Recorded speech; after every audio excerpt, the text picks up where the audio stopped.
10 ఏళ్ళు ముఖ్యమంత్రి ఉన్నాడు, నరేంద్ర మోడీ 10 ఏళ్ళు ప్రధానమంత్రిగా ఉన్నారు. వాళ్ళు ఇచ్చిన హామీలు అమలు చేయలేదు, ప్రజల్ని మోసం చేసిండ్రు. రెండు సార్లు ముఖ్యమంత్రిగా ప్రధానమంత్రిగా బాధ్యతలు చేపట్టారు. 100 రోజుల్లోనే ఇన్ని సంక్షేమ కార్యక్రమాలు అమలు చేసిన 100 రోజులే ఆయన మా ప్రభుత్వాన్ని పడగొట్టాలంటున్నారు. మరి 10 ఏళ్ళులోని నడి బజార్లో ఉరి తీయాలనా, 100 మీటర్ల గోతి తీసి పాతి పెట్టాలనా మీరే నిర్ణయించండి. 5 ఏళ్ల కోసం ప్రజలు మాకు తీర్పు ఇచ్చారు. 5 ఏళ్లు పరిపాలించమని అధికారం ఇచ్చారు, 65 సీట్లు ఇచ్చారు. అయినా రోజుకు 18 గంటలు పనిచేసి ప్రజలకు ఇచ్చిన మాట నిలబెట్టుకోవడానికి ఈ రోజు తీవ్రమైన ప్రయత్నం చేస్తున్నాం. ప్రభుత్వ ఉద్యోగాలు, తెలంగాణ ఉద్యమం అంటేనే నీళ్లు నిధులు నియామకాలు. 10 ఏళ్ళ నుండి ఆ సన్నాసి ఉద్యోగాలు ఇవ్వకపోతే మా ప్రభుత్వం వచ్చిన 3 నెలల్లో 30,000 ఉద్యోగాలు మేము ఇచ్చి నిరుద్యోగ యువకులకు మేము ఇవాళ ప్రభుత్వ ఉద్యోగం ఇచ్చినాం. మేము వాళ్ళ ఇంటికి నియామక పత్రాలు పంపిస్తే ఇచ్చిండ్రో ఇయ్యలేదో అని కేసీఆర్ బీజేపీ వాళ్ళు అబద్ధాలు చెప్తారని ఎల్బీ స్టేడియం పిలిపించి 30,000 కుటుంబాలకు నియామక పత్రాలు అందించి వాళ్ళ కళ్ళల్లో ఆనందం చూసి 30,000 ఉద్యోగాలు ఇచ్చిన మా ప్రభుత్వాన్ని పడగొట్టాలంటే నిరుద్యోగ యువకులు చూసుకుంటూ ఉంటారా అని నేను అడుగుతున్నా. ఇదే కాదు, 60 ఏళ్ల నుంచి బీసీ జనాభా లెక్కలు వేయమంటే లెక్కలు వేయలేదు, నిధులు ఇవ్వమంటే నిధులు ఇవ్వలేదు. కానీ మా ప్రభుత్వం వచ్చిన ఎంబడే మంత్రివర్గ తీర్మానం చేసింది, శాసనసభలో ఆమోదం చేసింది. ఇవాళ బీసీల జనాభాలు లెక్కలు కట్టి వాళ్ళు ఎంత శాతం ఉంటే అంత శాతం నిధులు వాళ్ళకి ఇవ్వాలని ఇవాళ మా ప్రభుత్వం నిర్ణయం తీసుకున్నది.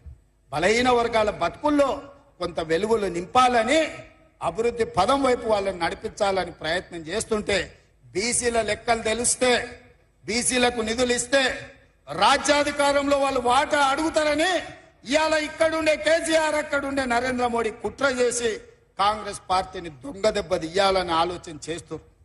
అందుకే మిత్రులారా, మీరు మోడీకి ఓటేసినా కేసీఆర్కి ఓటేసినా ఒక్కటే, వీళ్ళిద్దరు ఒక్కటే తోడు దొంగలు. ఈ తోడు దొంగలలో ఒక దొంగను డిసెంబర్ నాడు బండకేసి కొట్టిండ్రు, రెండో దొంగను వచ్చే నెల మీరు గోడకేసి కొట్టాలి.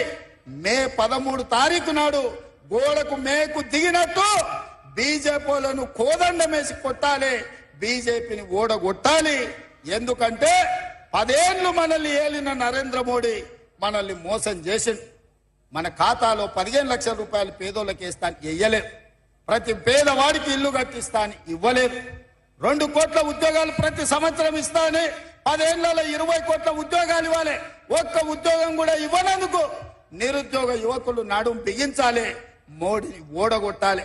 ఈ ప్రాంతానికి మీకు గిరిజన యూనివర్సిటీ ఇస్తే 9 ఏళ్లు దాన్ని మూలకు పడేసిండు.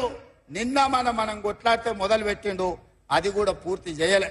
బయ్యారం ఉక్కు కర్మాగారాన్ని కట్టలేదు, కాజీపేటలో రైల్వే కోచ్ ఫ్యాక్టరీ ఇవ్వలేదు. IIIT ఇచ్చిన దాన్ని రద్దు చేసిండు.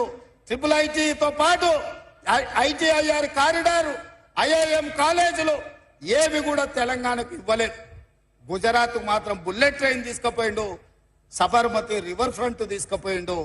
ఇవాళ అక్కడ కావాల్సిన నిధులన్నీ తీసుకెళ్తున్నాడు, గిఫ్ట్ సిటీలు కట్టుకున్నాడు. ప్రధానమంత్రిగా అందరినీ సమానంగా చూడాల్సిన బాధ్యత నరేంద్ర మోడీ మీద ఉంది. కానీ కుత్సిత స్వభావంతో నిధులన్నీ కూడా గుజరాత్కే తీసుకెళ్ళిండు. కాబట్టి మిత్రులారా, 10 ఏళ్ళు మోడీని చూసిండ్రు, 10 ఏళ్ళు కేసీఆర్ ను చూసిండ్రు. రాబోయే 10 ఏళ్ళు ఇందిరమ్మ రాజ్యాన్ని ఆశీర్వదించండి. మీ కోరికలు, మీ ఆలోచనలు, ఈ ప్రాంత అభివృద్ధి, ఈ ప్రాంత సంక్షేమాన్ని అమలు చేసే బాధ్యత కాంగ్రెస్ పార్టీ తీసుకుంటుందని మీకు మాట ఇస్తున్నా. అందుకే ఈరోజు